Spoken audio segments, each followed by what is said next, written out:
Barkavas pagasta Mālsalā jau kopš 70. gadiem izveidota sadzīves atkritumu izgāstuve aptuveni 5 hektāru platībā. Kā daudz viet Latvijā, nomaļākā meža ielokā atvēlēta teritorija, kur regulāri tika vesti un izgāsti iedzīvotāju uzkrātie atkritumi. Iestājoties Eiropas Savienībā, ir uzsākts ieviest jaunu atkritumu uzglabāšanas un apsaimniekošanas kārtību, kas rosina domāt un rīkoties videi draudzīgi. Tiks novērsta nekontrolēta vides piesārņošana un līdz ar to novērsti arī iespējamie slimību avoti. Protams, tas ir arī Eiropas direktīvu ietvaros jāpāriet uz centralizētu atkritumu savākšanas sistēmu kā tādu. Tiesa, pašlaik rekultivācijas darbi ir apstājušies, jo darbu gaitā radušies neparedzēti apstākļi, kas pašlaik liek veikt korekcijas projektā. Aiz latvāņu un brikšņu apauguma tika atklāts vēl lielāks atkritumu daudzums nekā paredzēts iepriekš.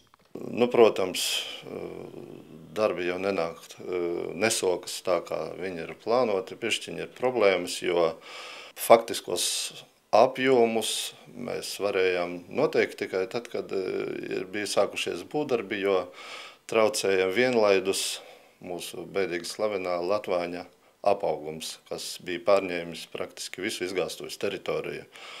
Lūk, un līdz ar to šie apjomi tiek koriģēti, un tā kaudze rekultivējumā ir sanākusi pat vairākas reizes lielāka nekā viņa bija plānota. Projekta kopējās paredzamās izmaksas ir vairāk nekā 96 000 latu. Saskaņā ar noslēgto būvdarbu līgumu rekultivāciju paredzams veikt par 7 000 latu. Tā pagasta budžetam būtu liela nauda, tāpēc svarīgi, lai arī iedzīvotāji izprastu projekta nozīmību. Tie īpašnieki, teiksim, iedzīvotāji, kuri dzīvo blakus, viņiem prieks par to, ka viņas nebūs vienkārši tādas, jo kad viņa vēl darbojās, tur skats nebija īpaši patīkams, un tie paši blakus zemju mežu tieši īpašnieki priecājas tik par to, ka nepiemēslos vairāk viņu mežus.